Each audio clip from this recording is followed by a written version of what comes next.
Hey guys, so today we have my first empties video of 2021. I almost said 2020. I think it's been about a month and a half since my last empties video, so we don't have a crazy amount of stuff to get through, which I think is good. Sometimes these videos can get really long, but I have a pretty good handful of makeup, skincare, body care, so let's go ahead and jump on into it, starting with the makeup. So all three of the makeup products that I've finished are actually from Jordana, which is a brand that no longer exists, which is very sad. Used to be one of my favorite drugstore brands. I won't spend too much time on these since you can't get your hands on these anymore anyway. You probably don't really care to hear a thorough review on them. I finished up their 12-hour Made to Last eyeliner pencil. I had the shade Black Point. This was just a black pencil. This was in my project pan for a few months, but I really enjoyed this eyeliner pencil. I'm sad that I can't buy it again because it was really affordable, but also very creamy and smooth and just super black. Had really good staying power, so I will miss this one. As a replacement, I ended up buying the CoverGirl Exhibitionist Kohl eyeliner pencil. I got both black and brown, and I'm really enjoying that so far. I feel like it's a really good replacement for this. It does pretty much the same thing that this did. It's just a little bit more expensive. Sad to say goodbye to that. This has been in my collection for a long time. Another eyeliner from them, I feel like Jordana was always known for their eyeliners. This is their Cat Eye Liner in black leather, so another black liner. This is a rare empty that is not actually empty, but I've been using this liquid liner for over a year and a half, and so I felt like it was probably not smart to continue putting it on my eyes, especially because it's the type of liner that you're dipping back and forth into there. So I decided to go ahead and retire this one. It did seem like it was kind of starting to thicken up also, but this was also a nice eyeliner. I could always get a nice dark opaque wing with it, so I will miss this as well, but I also feel like it's not that hard to find a good black liquid liner. Right now I have one from Estate and ABH that I'm going to be using in place of this one. And then the last thing from Jordana, and this is also the last makeup product, this is their Prime No Pores Pore Refining Face Primer. This was also in my project pan. This is a bit of a spoiler if you have been keeping up with my project pan videos, but this is done. I think we all knew this was going to be done this time because I showed you guys last time there was hardly anything left in here. Yesterday I cut it open and there was not a whole lot left, so finished that off, but I wasn't really that big of a fan of this primer. I felt like it basically just felt like a lotion for my skin, so it gave me a little bit of hydration, but I felt like it didn't really do anything apart from that, so I kind of just wanted to get it moved out of my collection.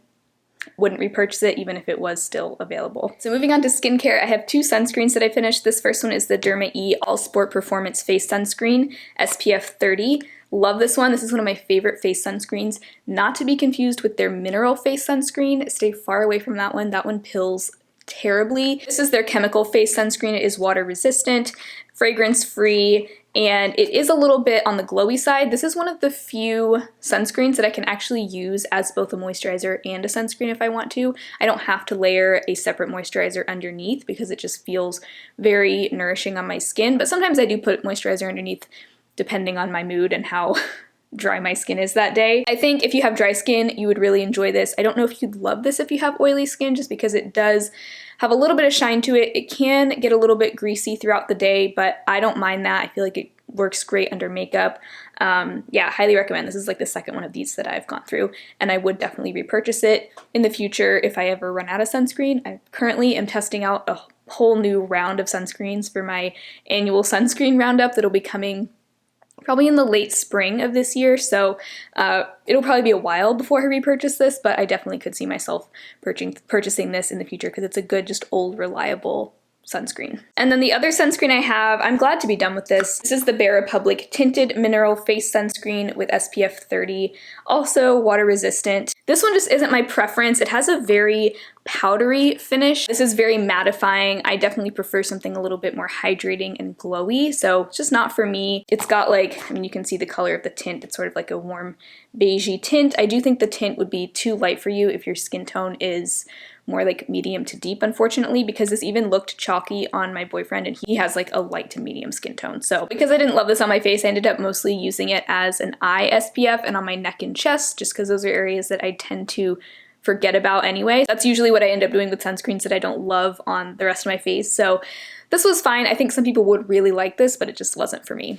Okay, next I have a moisturizer. This is the Acure Radically Rejuvenating Whipped Night Cream. I cut open all of my products, by the way, in case you're wondering what's happening here. Just because there's usually like a good week's worth of product left in there that you can't squeeze out. I really liked this, especially at first. I even put this in one of my favorites videos back in the fall. This is a very heavy, thick, almost balmy feeling moisturizer that feels really nice, especially if you have really dry skin. Now that I've used this up completely, I still prefer the e.l.f. Holy Hydration Face Cream. That one has a little bit more of like a wet feeling, whereas this feels like a very thick, dry balm. I feel like there's more like water and maybe more humectant ingredients in the e.l.f. one. I could be way off there, but that's just how it feels on my skin. For some reason, I just like that slightly like wetter feeling on my skin. I don't know if that makes any sense, but anyway, really nice, thick, I guess occlusive feeling texture to this one, but I don't know if I'd repurchase it. I don't really get why they called it a whipped night cream because it doesn't really have a whipped texture. It's more of just a thick cream. This is supposed to be a dupe for that Drunk Elephant Proteiny polypeptide moisturizer, I think. I can't compare it because I haven't tried it myself, but I liked it. I just don't know if I'd repurchase it now that I've used it up all the way. Still kind of looking for a good replacement for the e.l.f. Holy Hydration that is in like recyclable packaging. If anybody has any recommendations, let me know. I also finished an eye cream. This is the Derma E Anti-Wrinkle Eye Cream. Supposedly has retinol in it. I didn't feel like this did anything noticeable for my under eyes. Texture-wise, it felt like a lightweight lotion that did sink into my under eyes really quickly. Didn't feel heavy or greasy or anything, so that was nice. But I think I also might prefer something a little bit heavier. The one I have to use next is the Glow Recipe Avocado Melt Eye Sleeping Mask. And I actually did an experiment where I used that on one eye and this on the other. And even after just a week, I felt like my Glow Recipe eye was looking a lot smoother, and then the fine lines on this eye were just noticeably more deep set than the other eye, so that pretty much told me everything I needed to know. So wouldn't repurchase that. I wouldn't really recommend it. Wasn't life-changing at all. And the final skincare product I have is the e.l.f. Nourishing Facial Oil. I enjoyed this, especially when I had really dry skin last winter. But lately I don't feel like I need an oil in my skincare routine. I just feel like if I have a good moisturizer, it's doing all of the moisturizing and nourishing that I could need. I think it's nice to have an oil on hand for maybe the times that my skin is like super dry or dehydrated and I can just kind of mix it in with my moisturizer. But I've kind of just realized I don't love the feeling of having just like an oil sitting on top of my skin. Even at night, like if I'm getting ready to go to bed, normally I would put it over my moisturizer and I just feel like it never sinks in. It just kind of sits there and then my pillow gets these like oily spots on it. I was like, is it even doing anything for my skin? Because it's just sitting there. I know a lot of people love the feeling of oil on their skin, but I don't know if I like it. So it's nothing against this oil in particular. I actually really did enjoy this for a while, but I don't know if I'd repurchase it. Right now I have the ordinary rosehip seed oil. That'll just be the one that kind of takes the place of this one, but I ended up actually just mixing this in with my body lotion to use it up because I just wasn't using it on my face. But this was nice. I think if you really like facial oils, you would enjoy this. It is fragrance free and it felt very nourishing on my skin. I just don't think facial oils are a super necessary part of my routine. One kind of makeup adjacent product that I have, this is a sample of the Beauty Blender Cleanser Solid. I was able to get probably 5 uses out of this, and I did use it to clean my sponges. I felt like this was not as good as the Dr. Bronner's bar soap that I always use to clean my sponges and brushes.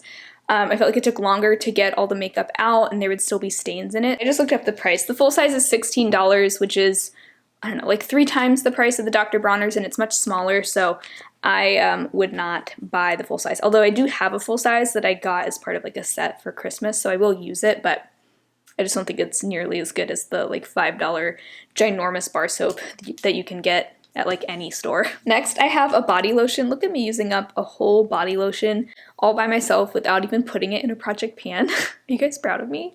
I have been so much better about using body lotion lately, so pat on the back for that. But this is the Ofra Hydra-Nourishing Body Lotion. I got this through Octoly in PR, basically, and it was nice. I enjoyed it. I really liked the scent. It had a nice, like, sophisticated, perfumey kind of scent, and I enjoyed it. I did. Would I go out of my way to buy this? No. I didn't even know that Ofra made body lotions, but they do. I guess if you're ever, like, making an order on their website and you need, like, free shipping or something, I would say you can't go wrong with this, but I think I'd just prefer something a little cheaper and more accessible. Next, I have a little hand sanitizer. I feel like we've all been going through a lot of these lately. This is the Skylar Soothing Hand Sanitizer in Pink Sky. So Skylar also makes fragrances and perfumes. I actually really like their perfumes also, but they sent me some of these last year and I enjoyed this a lot. I have 2 more to go through. So the Pink Sky scent was very just like kind of fruity, very clean smelling. But it does have a strong scent, so if you don't like strongly scented hand sanitizer, you wouldn't like this. Like, think Bath & Body Works level of scent, maybe not quite that strong, but it's up there. So I liked it. I don't know if I'd go out of my way to purchase them myself, but I thought they were nice, and if you want a hand sanitizer to match your perfume, that could be nice. So there's that. I also went through this Ulta Maximum Strength Pure Acetone Nail Polish Remover. I like the Pure Acetone. It works so much better than any just like regular nail polish remover. And I also use it to remove my press-on nails that I've been really into lately. So it just works like no other, and this big bottle is like $3, so I've already repurchased. And with regular nail polish, it takes it off in like half a second. It's kind of crazy how much better that is than other nail polish removers. I also used up my favorite deodorant. This is the Certain Dry Everyday Strength Clinical Deodorant. This is the only cruelty-free deodorant I have found that actually works for me. I don't really do natural deodorants. They're just not my thing. The only thing I wish is that they would come out with more scents, because they only have this one Morning Fresh scent, and it smells nice. It just smells like a bar of soap kind of, but I would love if they would like expand their line of scents. I think that would be fun, but I've just been using this same one for like years, and it's just my go-to. Very reliable, trustworthy. Last, I have some super random, just like household miscellaneous type things. This is the Method Fragrance Boosters in the Ginger Mango scent. I love this. It smells so good. I've already repurchased it, but I'm worried because it seems like they are getting rid of these. Like, they've been harder and harder to find. I was able to find one at Publix, which I like never go to Publix, but I just looked there and they had one left, and so I bought that. But now it seems like maybe they are discontinuing these. I have no idea why they would do that, because this is one of their best products. It makes your laundry smell so good and fresh, but that would be a forever repurchase, assuming it's not discontinued. Next, I have 2 hand soaps, the Raw Sugar Watermelon and Fresh Mint and the Mrs. Meyer's Rainwater. These were both great. The watermelon one smelled like a watermelon Jolly Rancher, which was kind of fun. And then the Rainwater scent from Mrs. Meyer's just kind of smelled clean. I don't really know how else to describe it, but I really enjoyed both of these. I would repurchase both, but I'm trying to get out of the habit of buying disposable hand soap dispensers. I think I'm just gonna start making my own hand soap with like the liquid Dr. Bronner's, but I think I need to get like a reusable foaming hand soap dispenser, because that one, it's just too liquidy for regular dispensers like this. Or maybe I'll just keep reusing these with like a refill of regular hand soap. I know Mrs. Meyer's sells like big jugs of soap refills, so maybe I'll do that. I don't know, I'm still trying to figure it out, but I do want to try to get away from buying these like single-use hand soaps. So that is all of my trash that I wanted to share with you today. I hope you enjoyed it. I wanted to say I will also have a video on how I am recycling my makeup empties, so stay tuned for that. I'm going to actually be showing like how I clean them out, where I send them, how I do all of that. So if you're curious about how I'm doing that, definitely make sure to subscribe. That'll be coming in the next like week or so. So anyway, that is it for today's empties video. If you enjoyed it, make sure to give it a thumbs up, and otherwise I hope to see you again very soon in my next one. Bye.